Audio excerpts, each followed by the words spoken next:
Battle of Millstone. This engagement has also been referred to as the Battle of Van Ness Mill in central Jersey on the 20th of July, 1777, is a local interest battle, the kind that is often known only to locals and specialists, but on closer examination permits greater insight into other facets of the American Revolution.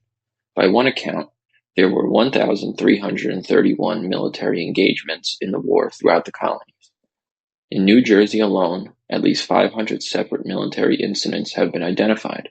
We need not belabor the definition of engagement. If shots were engaged or the threat of death was real, then each was very real to the individuals involved. Each of these engagements may seem less significant in itself, though often people died or were wounded. When aggregated, their costs and results rival most of the larger scale and well-known battles. The Revolutionary War was not a few major rainstorms. It was a steady drizzle of engagements between local and national forces on both sides with the occasional downpour. Millstone reminds us of that. Following the American victory at Princeton on the 3rd of January, 1777, Washington's forces were moving northward toward Morristown. The British forces were centered around New Brunswick. Millstone lay in between and was ripe for foraging. This aspect of the war had not been given the attention or focus it deserves. The attempt to gain supplies and limit the enemy's access to supplies consumed both sides. This was evident by a series of correspondence from Washington in January. Indeed, he deemed the British attention to foraging activities evidence of their desperation and distress. On January 12, 1777, Washington wrote to the Continental Congress that the enemy have made no move since my last.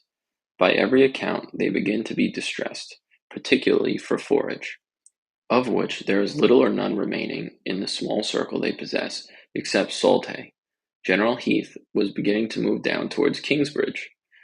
This must add to the distress of the enemy, who will by this measure be deprived of the substance they formerly drew from parts of New York. On January 14th, Washington again wrote Congress from his headquarters in Morristown that the British were at Amboy and Brunswick, and, from our account, still confirm their want of forage, which I hope will increase. When he did not hear back, Washington wrote again on January 17th, advising Congress that the British were endeavoring to draw in all the forage they can, in the course of which they have daily skirmishes with our advance parties. Also on the 17th, he wrote to Major General Joseph Spencer, observing, among other things, that the enemy is being drove back from most part of the province of Jersey, on which they depend for subsistence, are much distressed from provision and forage, and, unless they make a push to extricate themselves, they must in a manner perish this winter. Washington's perception was correct. Charles Stedman, a British commissary officer who served in the war and later wrote a credible account, noted that despite the superior numbers at his disposal, Howe was essentially confined to New Brunswick and Perth Amboy, as they are now known, and suffered greater losses by attrition in these skirmishes than if he had sought an outright attack. Washington's strategy allowed him to harass the English greatly. The excursions which the garrison of Brunswick made for forage were often attended with fatal consequences, and, as the American army had extended their line of containment from Morristown to Woodbridge within 3 miles of Amboy, the provisions that were forced to be conveyed by land to Brunswick were often cut off by parties of the enemy, who were always on the watch, and to whom intelligence was regularly conveyed by those persons who inhabited the space of ground between Amboy and Brunswick. Stedman noted the plunder of the countryside by the British, but, without condoning it, also notes the expenses of the extraordinaries of the army were rapidly increasing and ultimately swelled to the most unparalleled and alarming amount. Millstone at the time was known as Somerset Courthouse, about 8 miles west of New Brunswick. Today, the town is known as East Millstone in Somerset County. On the 16th of July, going back to 1776, the Continental Congress had called for 2,000 militiamen for a flying camp. 2 companies came from Somerset County. Certain militia received an express from George Washington ordering us to go towards Bound Brook along Raritan. and apparently made it there by the 15th of January. They moved twice more and were at Van Nostrand's on Saturday the 18th, a militiaman wrote. Stayed here in peace till Monday morning, when we received an alarm and were ordered to march to Boundbrook. We arrived there between 11 and 12. Then, hearing that the enemy was plundering at Millstone, we immediately marched for that place. Being joined by a considerable body at Boundbrook, we marched on till we passed Raritan Bridge, hearing several cannon fire while on the way.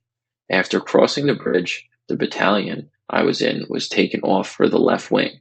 I crossed Millstone some distance below the bridge, waded through the water, more than knee-deep. We immediately marched towards the road and fired upon the baggage guard, who were retreated that way. They immediately left horses, wagons, and plunder, and returned with the greatest precipitation.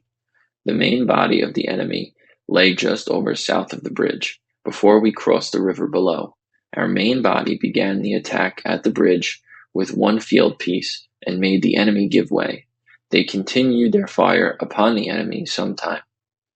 Our wing, after driving the baggage guard, pursued on and flanked the enemy.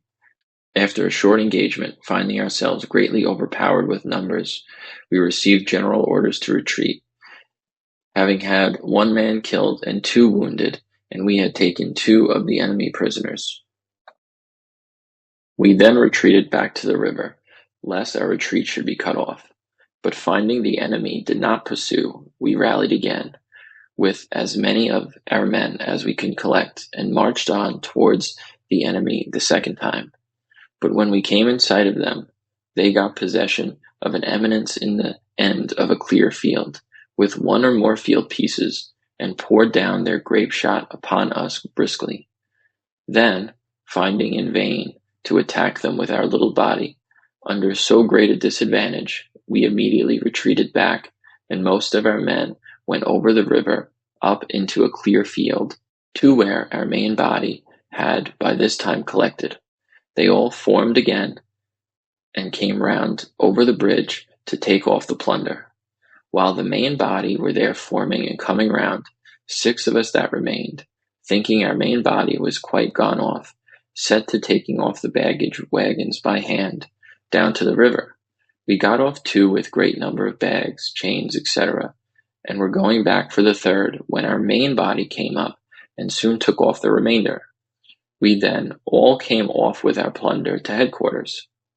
In this engagement I could learn of but 3 men killed, besides wounded and prisoners, though the enemy had laid their scheme well to get a great quantity of plunder. Yet, fortunate for us, they were sadly disappointed. They sent 400 men in the morning to Boundbrook, to decoy our army from their other parties who were plundering at Millstone, that they might have time to get off their plunder. After showing themselves a short time at Boundbrook, they went off, but where I have not heard. Our army got so timely to Millstone, that by what I can learn we got half of the enemy's wagons and plunder.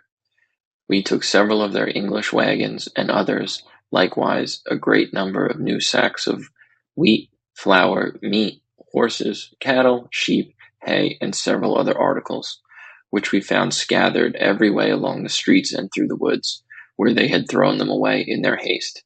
Samuel Suffin, a New Jersey slave who fought in the war, later gave his own account. In the spring following, probably March, the party of the enemy from New Brunswick came out to Van Ness Mill on the Millstone. A party of militia under Lieutenant Davis was stationed near the 2 bridges, when an express rider on a black horse came from Colonel Frelinghuysen, gave tidings of the enemy at Van Ness Mill. I piloted Davis's company and as many others as we could assemble to a fording place over the south branch, and hurried on to the mill. They had plundered the mill of grain and flour, and were on their way back to Brunswick, but had not got out of the lane leading from the mill to the great road. We headed them in the lane. The team laden with flour was the first we fell in with. The lane, 100 yards, was filled with 4-horse teams. Davis ordered us to fire, and then we shot part of the first team, which stopped the whole drove.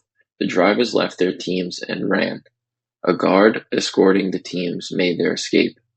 We took, as we said, about 40 horses, and all the wagons, about 10, which were all sent off under the escort to Morristown. A party of Hessians, about one company, 70 people, an escort for these teams from Brunswick was discovered secreted behind a hedge with some 4 or 5 field pieces. They fired upon us and retreated. We followed on a piece, but Lieutenant Davis ordered us to retreat. Davis's Captain Westcott from Cumberland had been left sick at Guysbert Bogart's, where he died, and was taken back to Cumberland County. There was a large body of militia out, and General Dickinson commanded. The firing was principally across the river at the bridge. I was out on this alarm, but one day we mounted guard along the branch above the 2 bridges almost every night, nearly all this winter and spring on guard duty.